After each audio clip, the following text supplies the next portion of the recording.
Hey everyone, welcome back to another episode of MT and Me. I'm Marcos. I'm Andy. Two regular dudes giving you honest TV and movie reviews. Nice. We're just gonna keep that rolling. I'm gonna try. Hey, I know we missed last week. We didn't announce it, but we're back this week. So we got one show, two movies. Our picks for each other about from the Oscars, the show that we're gonna have each other watch. Yeah. So lots coming your way. Yeah, let's get into it.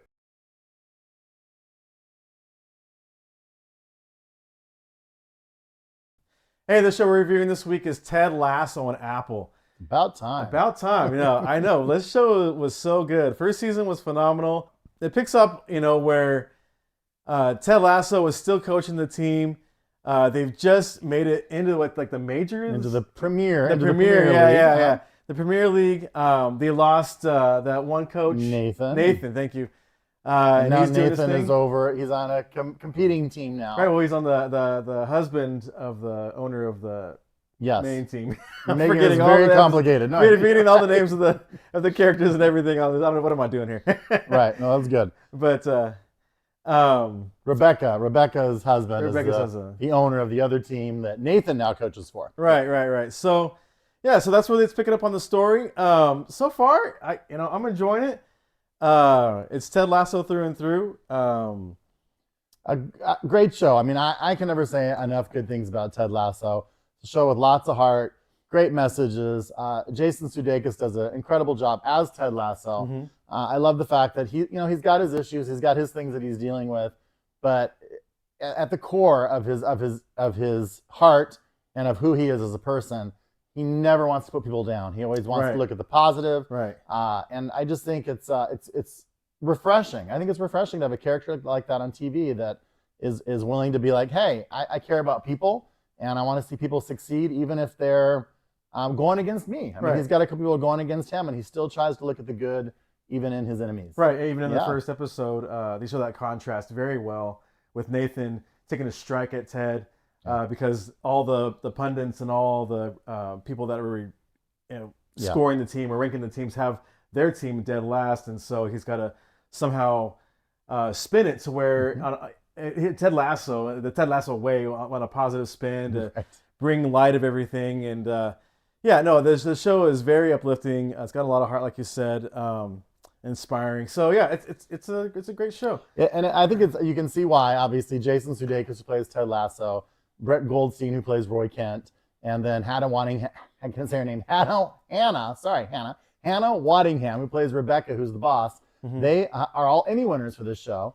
And you can also see why this show was Best Comedy for 2021 and Best Comedy for 2022. Yeah. And obviously it's going to be in the running for Best Comedy for 2023. So I was kind of bummed, Now I forgot. Maybe I need to go back and watch the second season. But why did Roy Kent and Juno Temple's character? I forget her character in the show. Keely. Keely. Yeah. Keely. Yeah. Keely and Roy decided they were going to take a break from each other. Right. Yeah. Initially, it started because she was going to take a job and she was going to move away. Oh, okay. And he did not want to move away. And then now she's taking a new job and she's got she's like a CEO of her own company. Right. Yeah. I saw that. And so they've split up, and obviously. I think they're hopefully going to get back together. Keely's another character. Juno Temple's Keely's another character who tries to, is always someone that wants to put the positive spin on things. I like her a lot. I can't say enough about, I always say his name wrong, but the guy that plays Sam, I believe his name is pronounced Tohab Hamo. I'm not sure. I might be saying that wrong, and if I am, I'm going to have to look it up. We'll have to put the pronunciation up there. But the guy that plays Sam is one of my favorite characters on the show. I love him a lot, too. Brendan Hunt, shout out to him for playing Coach Beard. And then we talked about Nathan, but we didn't say the character. He's portrayed by Nick Mohammed. Mm-hmm. So they've got a lot of really good characters in this show. Yeah, I don't know why he had so much gray hair.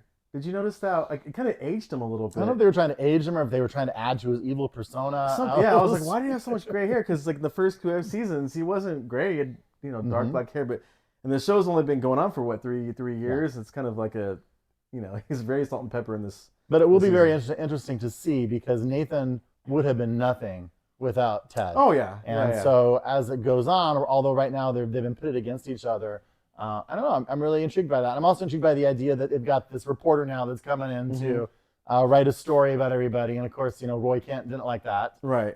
Well, then they tell you why. I mean, I liked how Roy pulls that piece of paper out of his wallet and says, Mm-hmm. "This is why I don't like you, because my first game, Mm-hmm.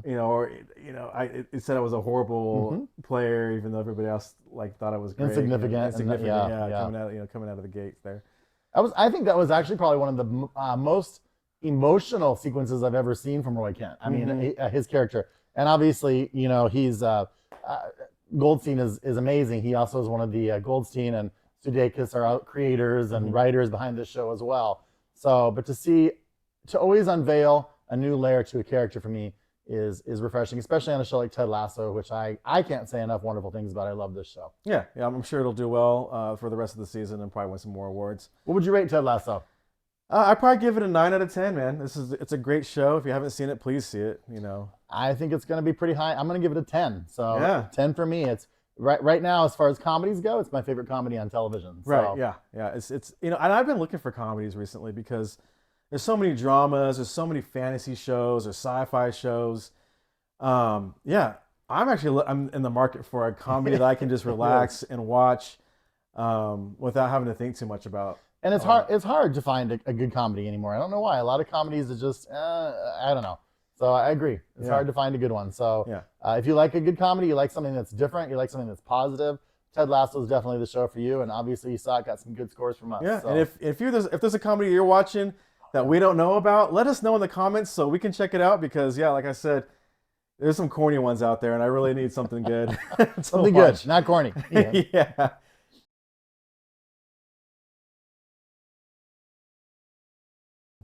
And in true Oscar style, we have the envelopes from our competition from the last episode, where we tied on our guesses for the Oscar winners. So we both get to pick a TV show that each other has to watch here. Yeah, so I'm very worried about what he's going to make me watch. Something we can torture each other with. There you go. But I'm kind of glad that we tied because it kind of would have been a little lopsided. If only one person had to endorse something. Right. And not that I'm trying to give you something that you're not going to like. I really want you to like this show, but I know it's not something in your wheelhouse. But we'll do it. I'm looking forward to it. Okay, ready? Okay. Oh, I got Andy's envelope right here. I got Marcos's. All right, we're gonna exchange. Switch. And I'll let Andy go first. Okay, I'm gonna open mine first. Yeah. Oh. And mine is Attack on Titan. Now, if you haven't seen Attack on Titan, it's a great anime. And I think it's a good one. Besides, apparently there's like 4 seasons, so I'm gonna have to really start getting caught up here. And the last episode of the last season comes out in September, from what I read online. So he's got a little bit of time to catch up on all those episodes. It's a little obscure, but I'm excited about it. And if you like it, let us know what you think about it in the comments. If you're in anime, maybe I'm the only one in this whole audience and the community that it does. But we'll see. We'll find out. All right. I tried to stay a little more relevant. Yeah, a little more current. So, Yellow Jackets. And I was just telling him that I wanted to watch this show. Right before the show, we actually had a discussion, and I said nothing. I didn't want him to know that's what I put down for him. I just saw the trailer for it this weekend. I didn't know that there were so many famous actresses in this show. And actually, season 2, you've got Elijah Wood joining the cast. Wow! So you've got some. It'll be good. It's a good show. So I'm excited. Are you excited? Yeah, I'm excited. Yeah, we'll get into it. Maybe we'll do some behind the scenes viewing. That might show up at his house. We can watch some of it together and get some of his reactions. For sure. But we'll see. We'll see. Cheers. Yeah.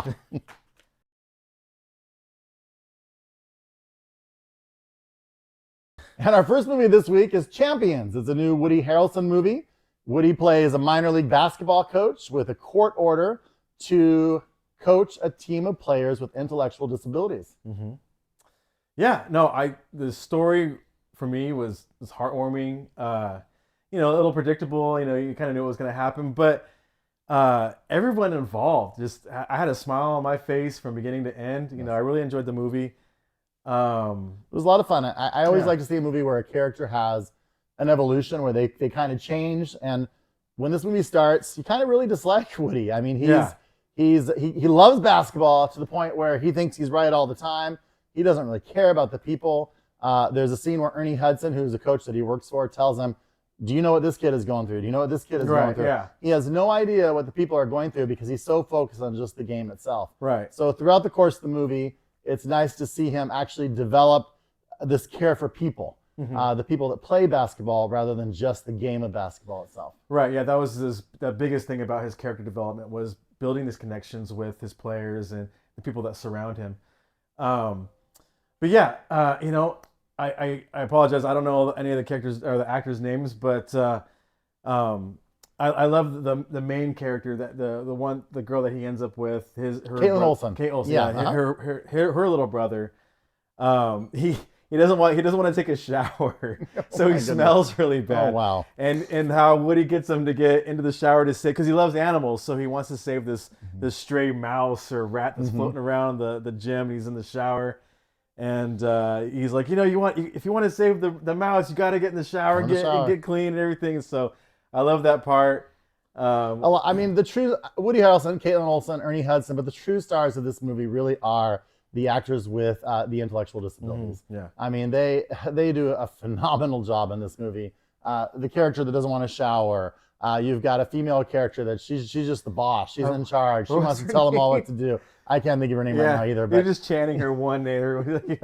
There's another character that really doesn't even know how to play basketball. Whenever he gets the ball, all he wants to do is turn around and throw the ball back over his head. So was his name Showtime? Showtime. That was it. Showtime. Thank you. He did the big balls at the. Yes. He would shoot the ball and he would do this thing. That's too much. That was so funny. Great movie, hilarious, funny, definitely heartwarming. I was a little shocked by the PG-13 rating, and I've heard other people say that, and I think because maybe they thought, you're watching children with intellectual disabilities, but you're really not. You're watching these. They're not children. They're young adults with intellectual disabilities, and they have issues that young adults face. So it's definitely, I think, PG-13 for me. After watching this movie, I was surprised really that it wasn't rated R. Yeah, right. Because there were some sexual moments in the movie between Woody Harrelson and the female co-star. Just the innuendo between the innuendo. Yeah. There was some language in the movie for sure. Yeah, it could have gone either way. It is a Bobby Farley movie too.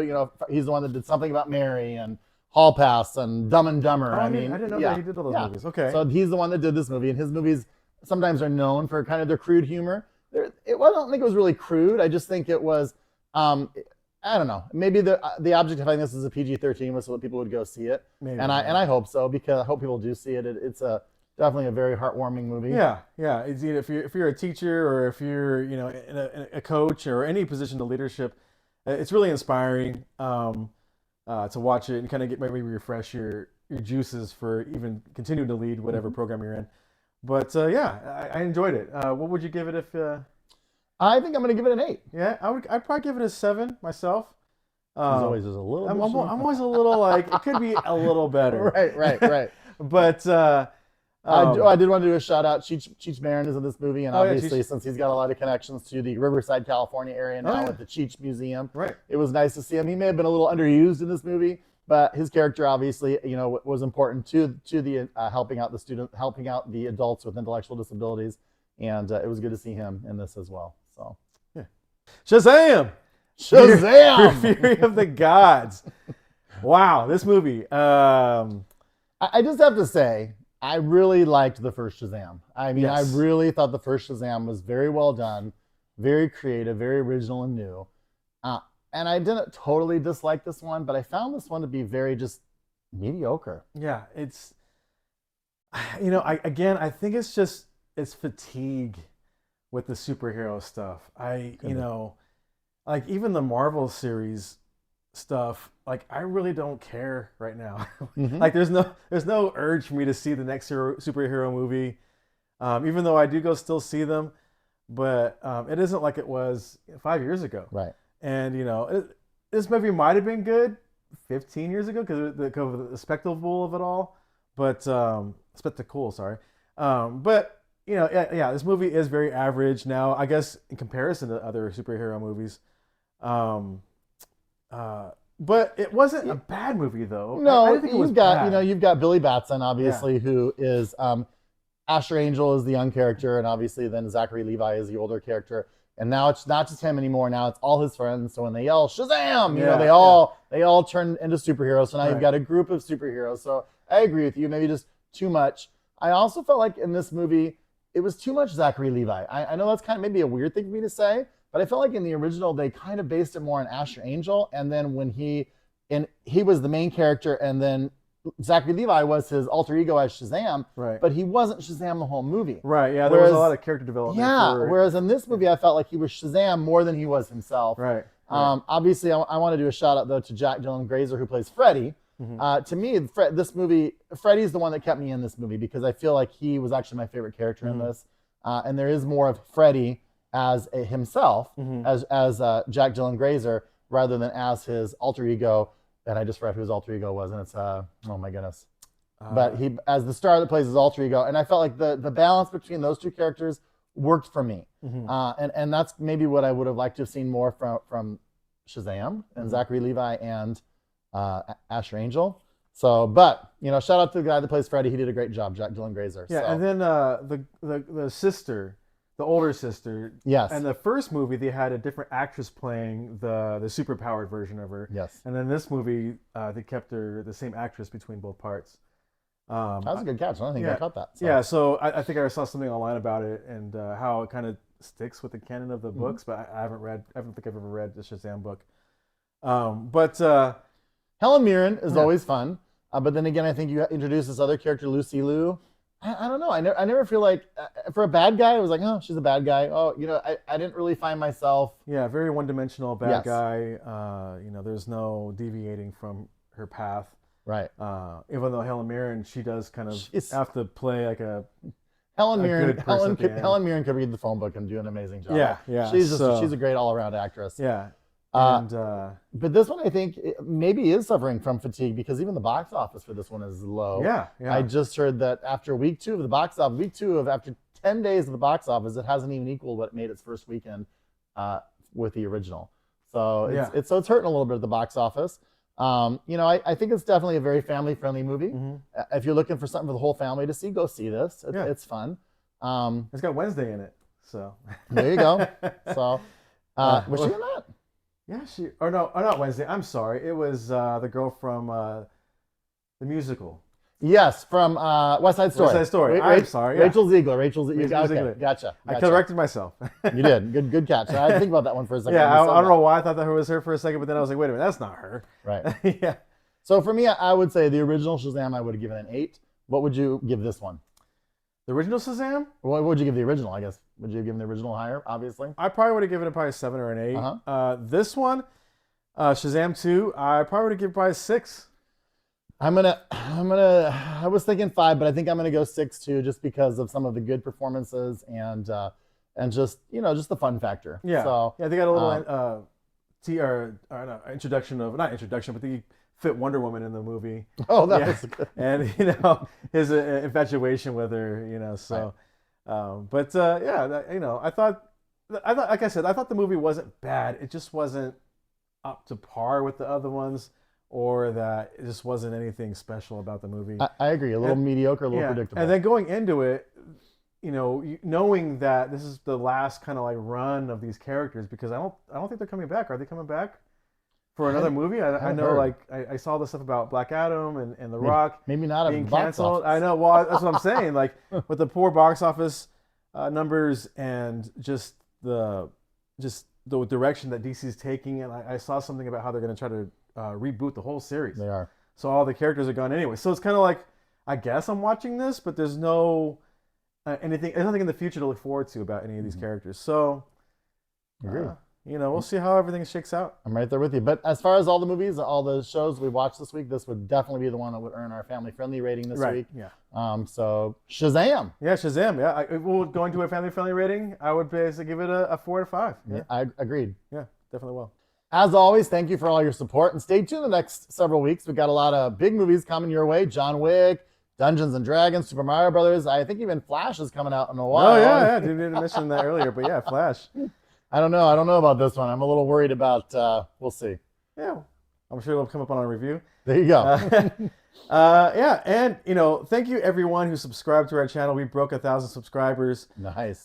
So yeah, thank you guys again for sticking with us for this long.